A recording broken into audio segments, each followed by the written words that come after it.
What's up everybody, this is Shrikant back again. Sorry కొంచెం time తీసుకున్నాను reply ఇవ్వడానికి. Next week నా wife వస్తుంది, సో కొంచెం అది లాస్ట్ మూమెంట్ అరేంజ్మెంట్స్ అట్లా ఉండే. ఇంకోటి కూడా కొంచెం ఇల్లు సాఫ్ చేయడం అది ఇది కొంచెం అట్లా టైం సరిపోయింది. ఇక అవన్నీ చేసేసరికి ఇంకా కొంచెం ఇట్లా ఫీవర్ వచ్చినట్టు అయ్యి కూడా కొంచెం సుస్సు అయినట్టు అయింది. మంచి క్వశ్చన్స్ అడిగినారు ఇద్దరు, అది ప్రభాకర్ ఇంకా జయంత్. నేను చెప్తాను, ఇద్దరికి చెప్తాను. ఫస్ట్ క్వశ్చన్ జయంత్ది చాలా సింపుల్. ఏ వీడియో చూడు, ఎక్కడ చూడు, ఏం చేయి, అది జస్ట్ ఒకటి అదేమంటారు భయపెట్టడానికి ఏదో ఒకటి చెప్తారు. కానీ ఇన్ఫ్యాక్ట్ అట్లానే ఏం లేదు. కెనడా అంత బ్యాడ్ పొజిషన్లో అయితే ఏం లేదు జాబ్స్ కోసం. అందులో పార్ట్ టైం జాబ్స్ కోసం అసలు అంత సీన్ లేదు. నేను 5 ఏళ్ల ముందు వచ్చినప్పుడే ఏమన్నారు, నువ్వు వీడికి ఎందుకు వచ్చినావు, అసలు జాబులు లేవు, ఏం లేవు, దండ వీడికి వచ్చి అని అన్నారు. అయినా కూడా నేను వచ్చిన 2వ రోజుకే నాకు జాబ్ దొరికింది.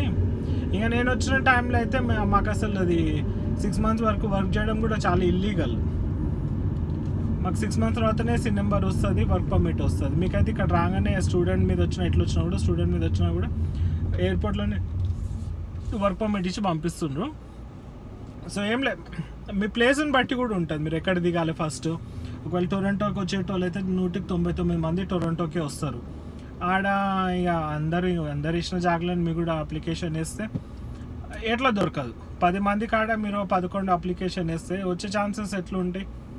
అట్లానే చాలామంది ఏం చెప్తారు అంటే జాబ్స్ దొరకడం కష్టం అంటారు. కానీ కొంచెం మన తెలివి, కామన్ సెన్స్ ఉపయోగించి జాబ్ సర్చ్ చేస్తే మంచిగా దొరుకుతుంది. వేర్ హౌస్లు ఉన్నది, మళ్ళీ ఇంకా పెద్దవి గ్రాసరీ స్టోర్స్ ఉన్నాయి, ఫుడ్ కోర్ట్స్ ఉన్నాయి. అందరు చేసిన కాడనే చేయాలి, ఇంటి పక్కనే ఉండాలంటే ఇంకా అది దొరకవాడ. టొరంటో అంత పెద్ద సిటీ. నేను మాంట్రియల్లో దిగినా, నాకు మాంట్రియల్లో కూడా వచ్చిన వాళ్ళు ఫస్ట్ ఇదే అన్నారు, వీడికి ఎందుకు వచ్చినావు, అసలు ఇక్కడ జాబులు లేవు, ఏం లేవు అన్నారు. నాకు 2వ రోజుకే వచ్చింది. అది నేను కొంచెం ఊరవతలకి పోయి దూలాడితే దొరికింది. అట్లా ఇప్పుడు ఒకరిది తీసుకొని నెగిటివ్గా చెప్పినారు వాళ్ళు, కాదు కూడదు అన్నారు అని అది పట్టుకుంటే మీరు సక్సీడ్ కాలేరు. పాజిటివిటీతోటే పోవాలి. ఎందుకు దొరకవు, బొచ్చాడున్నాయి ఇక్కడ జాబులు. ఇల్లీగల్ కూడా మీరేం చేస్తలేరు, క్యాష్ ఇన్ హ్యాండ్ లాగా.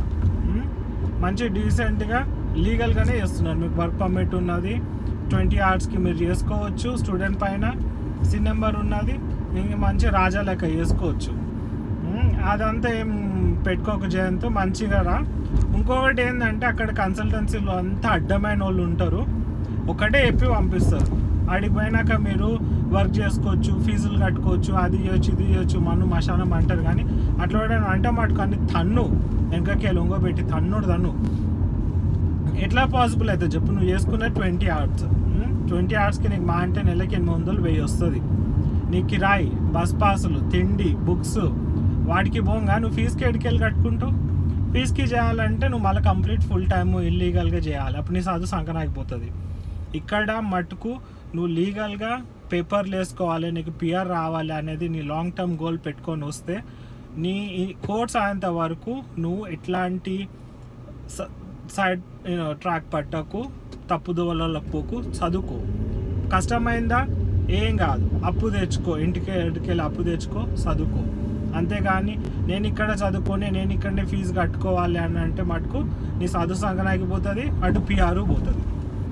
ఇట్లా చాలామంది కూడా ఇన్ఫ్లుయెన్స్ చేస్తారు. ఏం కాదురా బాయ్, ఏమంటారు, కాలేజ్కి కూడా పోన్ అవసరం లేదు, సర్టిఫికేట్ వచ్చేస్తుంది, నీకు 2 years సర్టిఫికేట్ ఇచ్చేస్తారు, 11,000-12,000 కడితే నువ్వు 3 years వర్క్ పర్మిట్ వేసుకోవచ్చు అంటావు. కానీ సింపుల్ లాజిక్ చెప్తా, ఇక్కడ నీకు స్టడీ రిలేటెడ్ జాబ్ చేస్తేనే నువ్వు PRకి ఎలిజిబుల్ అవుతావు.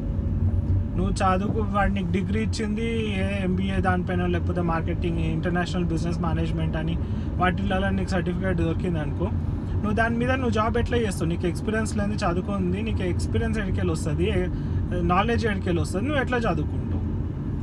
అందుకని ఏది పెట్టుకోకు, మంచిగా చదువుకో.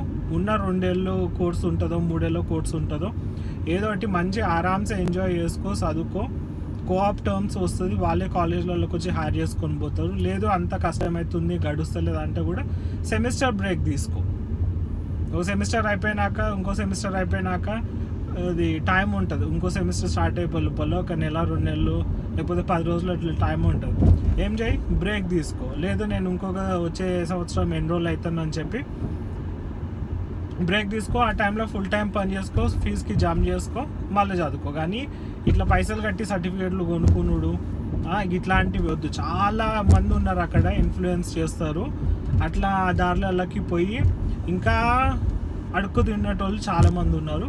సో ఆ తోవలకి నువ్వు మంచిగా చదువుకో, రాజా లెక్క పిఆర్ వేసుకో. అదే నీ ఫ్యూచర్కి మంచిది. ఓకేనా? నెక్స్ట్ ప్రభాకర్ గారు, మీకు అంత ఎక్స్పీరియన్స్ ఉండి మీరు ఎట్లాంటి నమ్మి వాళ్ళకి డబ్బులు ఇచ్చింది.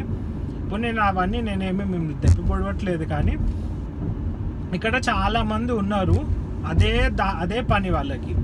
ఇండియా నుంచి ఎవరన్నా చూస్తున్నారా, అప్లై చేయడానికి ఉన్నారా, సరే నేను మీకు ఈ జాబ్ పెట్టిస్తా, ఆ జాబ్ పెట్టిస్తా అని చెప్పి చలో ఒక 5 లక్షలు 10 లక్షలు అని ముందు చేస్తారు. లాస్ట్కి వచ్చేసరికి హ్యాండ్ ఇస్తారు. అవసరం లేదు మీకు, ఇక్కడ జాబ్ కూడా అవసరం లేదు. మీకు అంత ఎక్స్పీరియన్స్ ఉందంటే మీరు ఒకసారి కేటగిరీ చూడండి, international experience category, express entry కేటగిరీలో చూస్తే మీకు ఇన్ని పాయింట్స్ అని ఉంటుంది. మీ ఏజ్కి ఇన్ని పాయింట్స్, మీ లాంగ్వేజ్ ఎఫిషియన్సీకి ఇన్ని పాయింట్స్, ఎక్స్పీరియన్స్కి ఇన్ని పాయింట్స్, అందులో మళ్ళీ స్కిల్ లెవెల్ ఉందా, ఆ లెవెల్ ఉందా అని వాటి ప్రకారం పాయింట్స్ వస్తుంది. మీరు ఒకటి, నేను నెక్స్ట్ వీడియో నేను అదే చేద్దాం అనుకుంటున్నాను. అసలు పాయింట్స్ ఎట్లా, గ్రిడ్ అనేది ఎట్లా ఉంటుంది, మనం ఎట్లా ఇన్పుట్ చేయాలి, వాడు మనకి ఎట్లా ఇదేమంటారు ఆప్షన్స్ ఇస్తాడు అనేది నేను నెక్స్ట్ వీడియోలో చేస్తాను.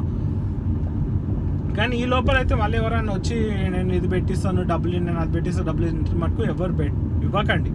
అవసరం లేదు. ఇక్కడికి రావడానికి జాబే అని లేదు. చాలామంది ఫ్యామిలీనే ఇమిగ్రేట్ అవుతారు, ఎందుకంటే వాళ్ళకు ఒక ఫీల్డ్లో ఎక్స్పీరియన్స్ ఉంది. ఆ ఫీల్డ్లో ఇక్కడ పొటెన్షియల్ చాలా ఉన్నది, ఫ్యూచర్ జాబ్స్ చాలా ఉన్నాయని ఇక్కడ గవర్నమెంట్ అనిపిస్తే వాళ్ళు నీకు ఇదేమంటారు డైరెక్ట్ పిఆర్ ఇస్తారు. అందుకే వాళ్ళని అంటారు ల్యాండెడ్ ఇమిగ్రెంట్స్ అని.